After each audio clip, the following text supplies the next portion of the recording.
네, 안녕하십니까. 엘리엇입니다. 네, 뉴스가 하나 눈에 띄는 게 있어서 갖고 나왔습니다. 또 연끌, 그리고 금리 인상. 최근의 화두가 금리 문제죠. 특히 오늘 금통위 위원이, 금융위원장 또 착출이 돼서, 문재인 대통령의 강공 드라이브가 더 강해지는 거 아니냐. 그런 얘기도 나오고 있습니다. 그래서, 그거랑 관련돼서 뉴스를 좀 찾아보도록 하겠습니다. 네. 금리 인상이 연끌 매수세 꺾을까? 그리고 그 밑에 제목은 원래는 이 제목은 아니에요. 영혼까지 털린다는 제가 넣은 거예요. 기사를 좀 보도록 하겠습니다. 자, 원래 기사는 이거예요. 크게 볼게요. 금리 인상이 연끌 매수세 꺾을까? 집값 잡긴 역부족. 지금 대체적인 시각이 이래요. 헤럴드 경제입니다. 헤럴드 경제가 무슨 건설사 계열인 걸로 알고 있는데, 무조건 오른다예요. 이제 헤럴드 경제 기자들 이렇게 뉘앙스를 보면, 하는 금리 인상 이르면 이달 잔행. 이것도 어렵게 분위기를 만든 거예요. 전에는 뭐 코로나 때문에 올해 물 건너갔다 조선일보 막 계속 그렇게 나왔죠. 전문가들의 의견이라고 하면서 보도를 하기를, 전문가 시장 영향력 제한 이렇게 전망을 했어요. 물론 이제 전문가들의 의견을 인용했지만 헤럴드 경제 기자님이나 데스크의 의견인 것 같아요. 딱 보니까 2030이 서울 아파트 거래 비중이 거의 막 40%에서 왔다 갔다 하고 있어요. 1등이야, 1등. 옛날에 이렇지 않았거든요. 한 5년 전만 해도 이렇지 않았어요. 문제는 2013년, 14년, 15년 이럴 때 막 2030이 막 대들었었으면 지금 엄청 벌었을 텐데, 지금 엄청 번 사람 거를 지금 받아주고 있는 거란 말이에요. 2배, 3배, 보통 3배, 2배 이상은 다 넘었고, 한 3배 정도 오른 거를, 더 오르겠지. 또, 나도 2배 먹어야지 하고서 3억짜리가 12억이 됐는데, 그거를 이제 사고 있는 거죠. 24억이 될 거라고 생각을 하고, 네. 과연 그렇게 될라나 모르겠네요. 자, 기사에 나오는 그래픽을 보면, 서울 아파트 연령대별 거래 건수인데, 6월달이에요. 6월달에 거래가 많이 줄었죠? 예년에 비해서 한 3분의 1 정도로 줄었어요. 15,500건에서, 4,000건 좀 넘었나? 그럴걸요? 4,000건 안 됐어요. 4,000건 안 됐어요. 6월달. 7월달은 조금 늘었고요. 보면, 30대가 1,491건이에요. 4,000건이 안 되는데 1,491건이니까 30대만. 어디다 20대도 있고요. 그리고 오히려 전통적으로 40대, 50대가 엄청 많이 샀었는데, 오히려 팔면서 30대, 20대가 샀단 말이에요. 즉, 40대, 50대는 2배, 3배, 많게는 4배까지 수익이 난 거를 이익 실현을 하고 있는데, 이제 20대, 30대가 지금 받아주고 있는 거예요. 그런데 돈이 없잖아요. 그러니까 연끌을 한 거죠. 영혼을 저당 잡혀가지고, 이제 돈을 땡긴 거죠. 뭐, 마통이든, 뭐, 제2금융, 제3금융까지 가고, P2P까지. 과연, 그 아파트 값이 계속 올라주면 다행인데, 뭐 좀 잠시 오르다가, 이들이 만약에 이익 실현하려고 이제 딱 팔려는 4년차, 5년차, 그때 됐을 때 빠져있으면 어떡하죠? 그러면은 그야말로 금융에 놓여야 되는데, 자, 일단 금리를 보겠습니다. 금리 인상한다고 해서, 연끌 매수세는 안 꺾인다. 계속 살 거다. 그럼 계속 사라고 그래요. 한번 차트를 보겠습니다. 자, 일단 금리 차트를 먼저 볼게요. 자, 이거는 IMF 직전부터 시작해가지고, 우리 요 까만 선은 시가총액 상위 100개 아파트의 추세고요. 예. 그 다음에 요 빨간 것들 있죠. 요 빨간 것들은 금리예요. 10년물 국채금리도 있고, 가계부채금리도 있고요. 제일 위에 있는 게, 제일 비싼 게 어떤 금리죠? 신용이죠. 여기 신용금리, 파란 게 신용이에요. 신용도 최근에 많이 올랐어요. 특히 여기서 주목할 거는요, 요거 빨간 거, 마우스를 좀 그릴게요. 요거 빨간 거, 요거 있죠. 요게 뭐냐면요, 여기가 변동금리와 고정금리의 비율이에요. 여기가 80%거든요. 변동금리 비율이에요. 여기가 100%예요. 지금 제가 여기는 40%로 잘랐어요. 0%까지 갈 리는 없으니까. 40% 밑으로 간 적이 딱 한 달 있었는데, 그거를 무시하고 이렇게 잘랐어요. 자, 그런데, 작년 초나 재작년 말만, 그러니까 작년 초만, 2020년 초만 하더라도요, 그러니까 변동금리 비중이 50대 50이었어요. 고정금리 반, 변동금리 반. 근데 지금 어떻게 올랐냐면요, 지금 변동금리가 80%까지 올랐어요. 왜? 저금리가 되면요, 사람들은 고정금리보다는 저금리에 익숙해졌으니까 앞으로도 계속 금리가 낮을 거야. 그러니까 초기 비용, 이자 부담이 적은 그 변동금리로 들어간단 말이에요. 고정금리는 이자가 비싸. 그리고 오를 것 같지도 않아. 근데 그게 저금리 함정 뒤통수를 치는 거란 말이에요. 지금 이 80% 예년 같았으면 예를 들어서 한 1년 반 전만 해도 작년 초만 해도 10명 중에 5명이 변동금리라서 금리가 올라도 그 5명한테만 위험한 거였는데 지금은 10명 중에 8명이 변동금리라니까. 그리고 고정금리도 알고 보면 보통 3년 또는 5년까지는 고정금리고 그 이상 지나면은 이제 변동금리로 바뀌는 게 대부분일걸요? 저는 그랬었으니까 남들도 아마 그랬을 것 같아요. 저도 그 5년 전 그때 고정금리였다가 나중에 변동금리로 바뀌었었거든요. 그러니까 지금도 그럴 수 있어요. 어쨌든 금리가 천천히 오르면 괜찮은데 급격하게 오르면, 그리고 지금 저금리 함정이 뭐냐면 20%일 때 1% 오른 거는 별 부담이 안 되는데 3%일 때 1% 오른 거는요 엄청 큰 부담이에요.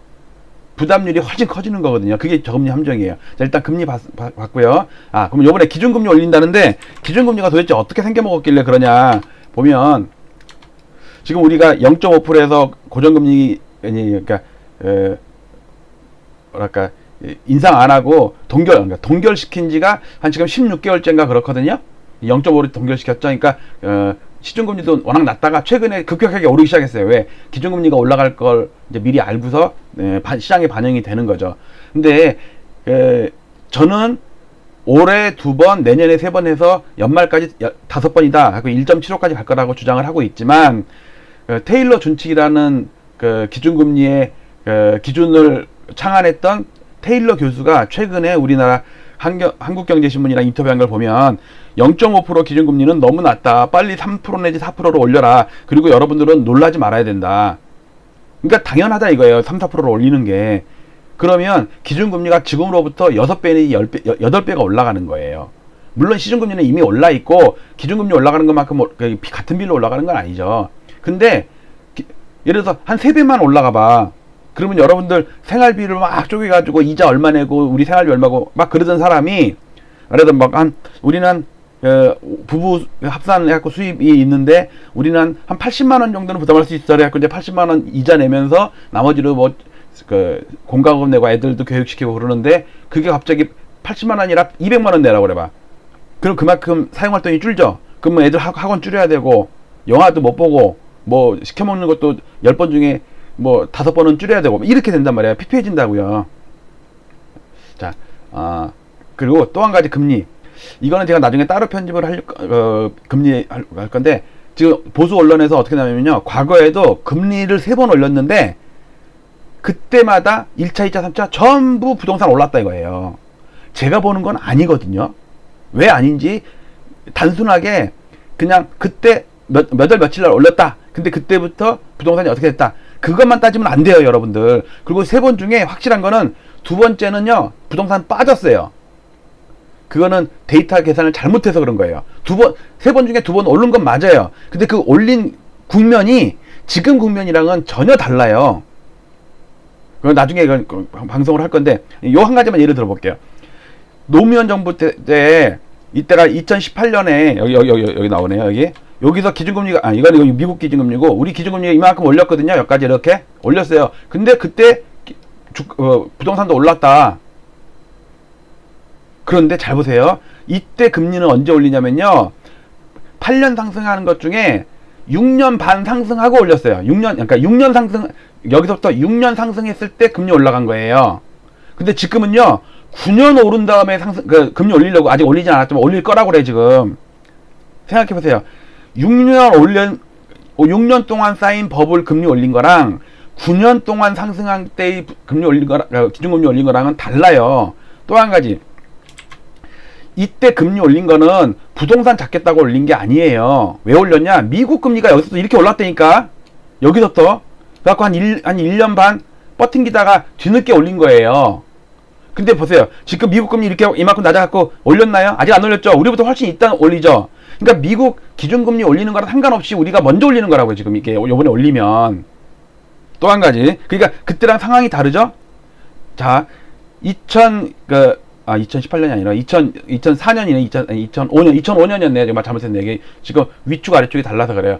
2005년 때 올릴 때는 IMF 이후로 한 5, 6년 지난 다음에 올려서 앞으로 더 오를 여력이 있었을 때고, 지금은 9년째 상승한 다음에 올릴까 말까 하고 있는 거라고 지금. 그러니까 시점이 다르죠. 그 다음에 또 한 가지, 그때는 우리 자체적인 문제 때문에 금리 올린 게 아니라 미국이 금리를 올리니까 한 1년 반 버팅 안 올리다가 뒤늦게 올린 거라고. 근데 지금은 우리는 미국이 올려서 올린 게 아니죠. 미국이 올리든 말든, 뭐 올릴 것 같긴 한데 올리든 말든 선제적으로 올리잖아요. 왜? 우리나라 문제거든. 부동산 문제. 그 당시에는 부동산 문제 때문에 올린 게 아니라 미국이 올리니까 올린 거라고. 또 한 가지, 세 번째, 그 당시에 시중금리가 한 1년 반 올린 다음에 그 다음에 상투가 왔어요. 근데 우리 지금 작년부터 계속 금리 올라가는 건 느끼고 있죠. 기준금리가 안 올려도 우리는 이미 올리고 있다고. 즉 주택담보대출 기준으로 하면요, 한 1년 반 오르고서 그 다음에 부동산 상투가 왔거든요. 근데 보시면 이게 작년, 그러니까 지금 1년 정도 올랐지만 실제로는 저점은 그 중간 전에 왔다고요. 계산상으로는 1년 됐지만, 그러니까 그 시중금리가 충분히 올라 있는 상태에서 부동산 상투가 올 수가 있다는 얘기예요. 제 얘기는 이때 기준금리 올리면 시중금리가 떨어질까요? 최소 오르진 덜 오르더라도 떨어지는 않을 거 아니에요. 그리고 나서 부동산이 왜 폭락을 했냐, 상투를 치고. 그 이후로도 2년 동안 시중금리가 폭등을 했거든. 이게 이 당시에요, 신용대출 금리가 한 6%대에서 9% 갔어요. 9%. 지금 3%잖아요. 이때가 한 7% 정도 되네. 7%에서 9% 간 거고, 지금 3.7이잖아요. 이게 한 5%만 가봐. 5%나 6%나 가봐요. 한 2년 동안. 그러면 부동산 박살나게 돼 있어요. 왜냐면 그 당시에 영끌은 별로 없었죠. 영끌은 최근에 나온 말이에요. 그리고 그 당시에는 30, 30대가 그렇게 많이 안 샀어. 전통적으로 40, 50대가 많이 샀단 말이에요. 지금은 20, 30대가 엄청 샀어. 그것도 영끌로. 근데 그 영끌에 뭐가 들어가 있어요? 영끌이 아닌 정상적인 대출은 그냥 1금융권, 하나은행, 신한은행 이런 데서 주택담보대출을 받는 거예요. LTV, DTI 뭐 이런 거 다 적용을 해가지고. 근데 그거를 벗어나게 신용대출, 마통, 그 다음에 뭐 P2P 별걸 다 끌어당겼기 때문에 우리가 영혼까지 팔아서 대출을 받았다는 뜻 아니에요. 영끌이 영혼까지 팔아서 끌어모았다는 뜻이니까. 이게 여기서 신용금리 올리면요, 직격탄이라고요. 이게 40, 50대한테는 덜 직격이에요. 왜냐면 40, 50대는 영끌을 안 했단 말이에요. 자, 일단 금리까지 봤습니다. 그러면 최근에 젊은이들 20, 30대가 도대체 어떻게 비중이 어떻길래, 매매 비중이 어떻길래 문제냐, 이걸 볼게요. 이거 여러 번 말씀드렸던 건데, 법인과 개인의 아파트 매매 동향인데, 파란 거는 법인이 개인한테 판 거예요.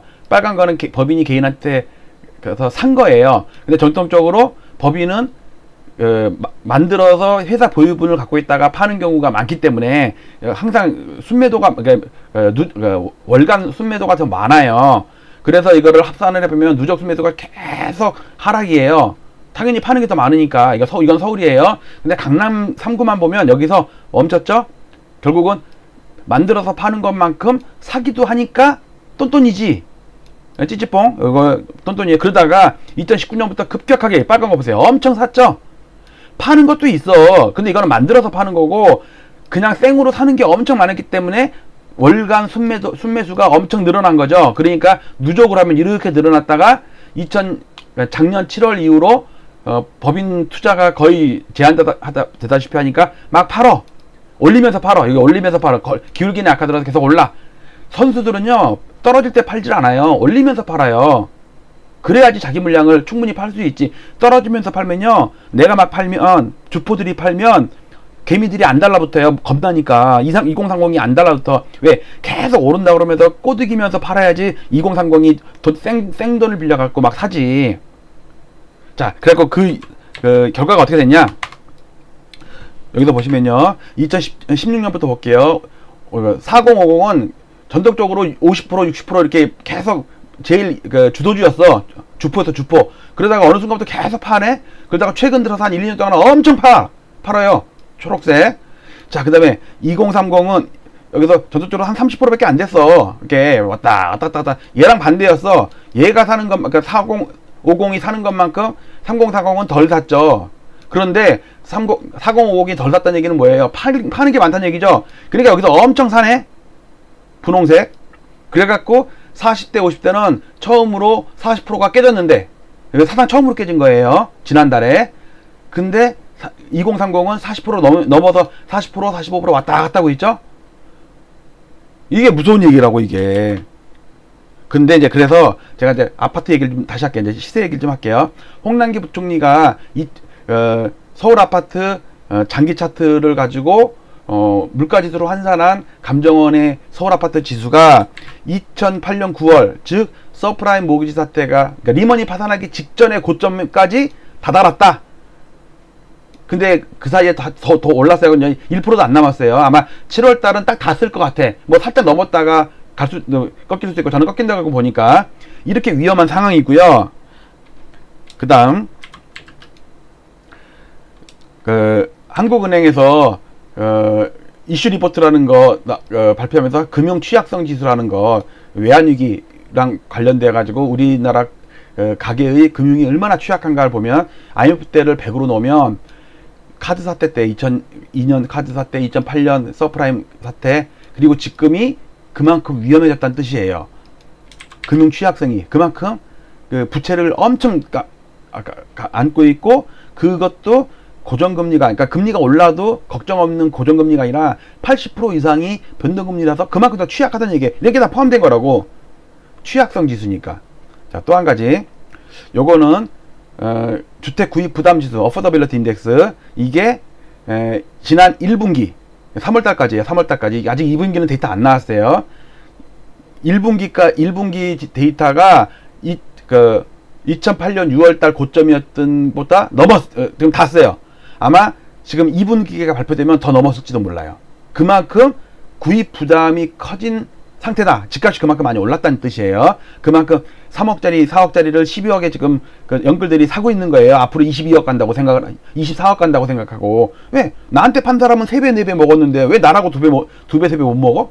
저 사람이 3억, 4억에 사서 12억이 됐으면 나는 12억에 사서 24억, 36억에 팔면 되지. 이런 심보가 아닌가 심히 우려가 돼요. 그것도 9년째 상승한 상황에서, 그것도 연끌로. 자기가 뭐 무슨 복권이 당첨돼 갖고 이 돈 다 날려도 돼, 그런 돈이면 괜찮지만 어차피 갚아야 될 돈이고 이자를 내야 되는 돈인데. 또 한 가지는 주택 5분위 배율인데, 지금 최근에 지난달 데이터가 처음으로 꺾였어요. 그것도 직전 상투 부근에서 꺾였어요. 그만큼 대장주들이 탄력이 떨어지고 있다. 점점 이제 하락하는 종목이 비중이 더 늘어날 수도 있다. 그 얘기하는 거예요. 자, 이거는 15년 주기설 얘기하는 건데, 우리가 98년 전세가 배율을 뜻하는 거예요. 98년부터 2013년까지 15년 주기로 바닥이 왔다. 근데 이 고점이 91년과 2006년에 15년 만에 왔다. 근데 2016년에 15년 후는 올해다, 올해. 뭐 월수까지 맞출 수는 없으니까. 그러니까 15년 주기로 설라면 올해가 상투가 되는데, 여러분들 위험에 너무 노출되지 말아라, 그런 말씀을 드리고요. 이거는 과거 우리가 이번과 비슷한 상황이 2006년 상투랑 91년 상투가 있었는데, 그때의 보조지표인 2년 전 전년 동월비를 보면 2006년에는 정확히 일치한 상투가 왔고요. 91년에는 몇 개월 있다가 상투가 왔어요. 이게 꺾인 다음에 몇 개월 있다가. 근데 지금 4개월째 꺾이고 있거든요. 한 두어 달은 더 갈 수가 있죠. 그 대신 지수는 올라가도 2년 전 대비 상승률은 점점 떨어지고 있는 거예요. 이게 하락이 아니라 상승률이 축소되고 있는 거예요. 축소. 그러다가 나중에 지수 자체가 꺾인다. 왜 그걸 짐작할 수 있냐면, 지금 한 14개월째 상승 중인데 상승률이 계속 떨어지고 있다. 근데 91년에는 보면은 24개월째 상승이, 그러니까 20개월째 상승이, 여기 20개월이라고 돼 있죠. 여기는 14개월이라고 돼 있고, 플러스 14, 여기는 20개월째 상승이에요. 그러니까 이때 이후로 최단기간 상승 중이야, 지금. 근데 그때도 상승률이 떨어지다가 결국은 마이너스로 갔다. 갖고 거의 한 8개월, 쉬지 않고 8개월 동안 빠진 적도 있다. 그거를 상기시켜야 되고요. 마지막으로 제가 추가로 미국 지금 아파트가 왜 위험하냐면, 미국도 지금 신규 주택이든 재고 주택이든 계속 지수는 상승하는 중에 거래가 계속 떨어지다. 신규 주택이 안 팔리고 있는 거예요. 재고 주택도 마찬가지고. 과거에 이러다가 꺾였거든요. 이때 꺾였을 때가 이때란 말이에요. 2006년도 7년도 서프라임 나기 직전에 고점 칠 때. 근데 지금이랑 상당히 비슷하다. 근데 지금 이게 한 두어 달 늦은 거거든요, 데이터가. 그래서 요것도 한번 고민을 해보셔야 되고, 마지막으로 제가 여기 엘리어트 TV니까 엘리어트 파동을 말씀을 드릴게요. 60년 동안 보면 제가 생각하는 파동은 장기적인 메가 트렌드, 그랜드 슈퍼 사이클이 있다면 그 중에 현재의 파동은 1, 2, 3파가 끝났다. 여기까지가 3파예요. 여기까지가 1파고, 그러면 이 3파 안에서는요, 87년부터 노태우 때부터 1, 2, 3, 4, 5 해갖고 지금 거의 마무리 국면에 와 있다. 한두 달 빠를 수도 있고 늦을 수도 있고, 이거는 솔직히 정확히 알아낼 수는 없어요. 그건 조금 지나봐야 알죠. 자, 이런 상태인데 여기서 이 3파가 다 끝나면 그 다음에 이 전체에 대한 조정파가 오는데, 저는 그걸 8년 이상을 보고 있어요. 물론 21년도에 고점이 늦어지면 저점의 시기도 더 그만큼 늦어지는 거죠. 이 하락은 저는 반토막 난다고 봐요. 그러니까 여러분들 20%만 빠져도 못 버틸걸요. 은행에서 바젤 3 어쩌고저쩌고 해가지고 이제는 금리를 올려버리거나 일부 상한 주문이 들어오게 돼 있단 말이에요. 은행에 살기 위해서. 그리고 지금 상황이 지금 이게 1파고 3파고 5파죠. 그러니까 요 3파랑 5파랑 비슷하고요. 왜냐면 이때 8년 이게 이때가 8년 6개월 올랐어요. 근데 이번 달까지 8년 7개월째야. 거의 똔똔이에요 지금. 그 다음에 요게 2파고 요게 4파잖아요. 파동 패턴도 비슷해요. ABC로 빠지는 패턴이. 이때는 한 7년 반 정도 빠졌고요. 이때는 6년 빠졌어요. 자, 이거를 비교해 본 게 요거예요. 요게 방금 왔다지. 요게 2파고요. 요게 4파예요. 조정파. 요게 3파고요. 요게 4파예요. 이게 8년 6개월 올랐고요. 지금이 8년 7개월째예요. 7월달이. 그래서 저는 한 6월 이전, 빠르면 4월 이전 이렇게 생각했는데 조금 더 가는데 기울기는 되게 약해졌어요. 거래도 확 죽었고. 그래서 여러분들께 조심하라는 말씀을 드리고요. 자, 요 오늘 나왔던 뉴스, 금리 인상이 영끌 매수 꺾을까? 집값 잡긴 역부족하다라는 전문가들의 전망을 실었는데, 저는 마지막 제목처럼 영혼까지 털린다. 우리 김주하 앵커가 영끌 B2에 대한 우려 섞인 뉴스를 여러 번 했었기 때문에 제가 이거 배경을 몇 번 써봤긴 하는데, 일단 금리 인상이 영끌 매수세 꺾을까? 제가 볼 때는 영혼까지 털린다. 이거 잘 염두에 두시고, 여러분들 젊은 층이 있다면 지금이라도 하려고 막 영끌 알아보시는 분들이 있으면 다시 한번 좀 생각해 주십사 라는 말씀을 좀 드립니다. 자, 오늘 아침에 유승범이 아니라 고승범 위원장 이제 금융위원장으로 돼가지고 아마 전반적인 금융 부동산 이쪽에 매파적인 드라이브를 걸 것 같아요. 문재인 대통령이. 그거에 대해서 제가 또 자료를 만들고 있으니까 이 방송 끝나고 또 녹화를 해서 몇 시간 있다가 또 올릴게요. 자, 마치도록 하겠습니다. 여러분들 이걸 안 틀어놨었구나. 예, 자, 음악 들고, 자, 항상 엘리엇 응원해 주시고요. 저기 왼쪽에 하얀 저거는 저기 아직 필름이 아직 도착 안 해서 제가 이제 새로 낄 거예요. 마치도록 하겠습니다. 감사합니다.